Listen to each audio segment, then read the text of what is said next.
अस्सलामुअलैकुम व रहमतुल्लाहि व बरकत। रमज़ान सिर्फ एक महीना नहीं, ये रहमतों का दरिया है, ये बरकतों का पैगाम है, ये अल्लाह की तरफ से एक खास तोहफा है।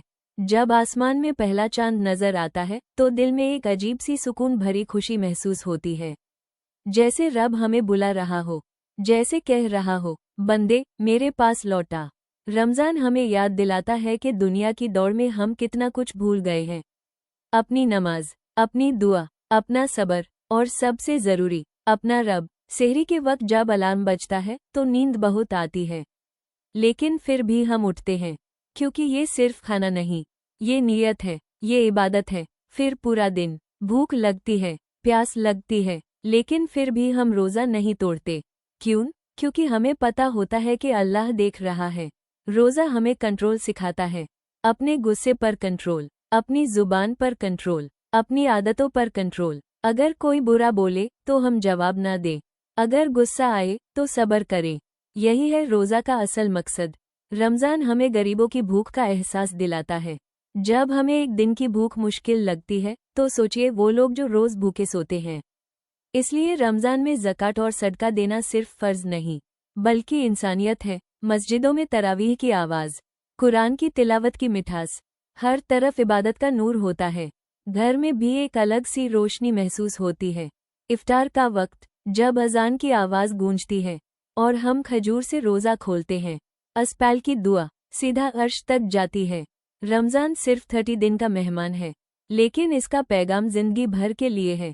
ये हमें सिखाता है कि माफ़ी मांगने में शर्म नहीं, गलती सुधारने में देर नहीं, और अल्लाह की रहमत से कभी मायूस नहीं होना चाहिए।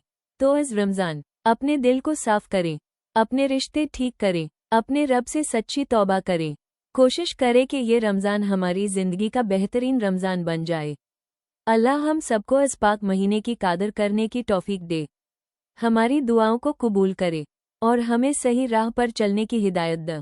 अमीन। हसिया चांद। और या अल्लाह, इस रमज़ान हमें सिर्फ रोज़ा रखने वाला न बना, बल्कि रोज़ा समझने वाला बना। हमें ऐसा दिल दे जो नफ़रत को जगह ना दे, हमें ऐसी ज़ुबान दे जो सिर्फ सच और प्यार बोले, हमें ऐसी आंखें दे जो सिर्फ अच्छाई देखे। या अल्लाह, जो परेशान है उनकी परेशानी दूर फामा, जो बीमार है उन्हें शिफा दे, जो कर्ज में डूबे हैं उन्हें आसानी दे, और जो तन्हा है उन्हें अपनी रहमत का एहसास अता फरमा।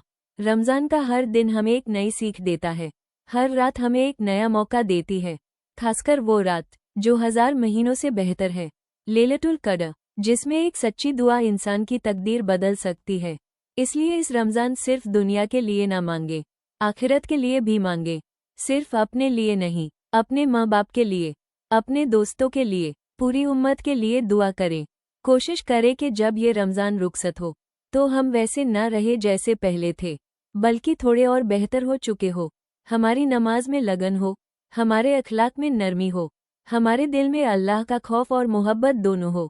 रमज़ान हमें याद दिलाता है कि ज़िंदगी बहुत छोटी है और मौका बार बार नहीं मिलता।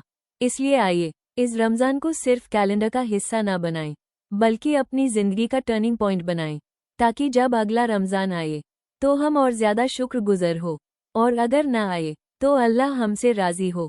या अल्लाह, इस पाक महीने की हर बरकत हमारे नसीब में लिख दे, हमारी हर जायज़ दुआ कबूल फामा, और हमें अपनी रहमत के साए में जगह अता फरमा। अमीन या रब्बुल आलमीन। हसिया चांद।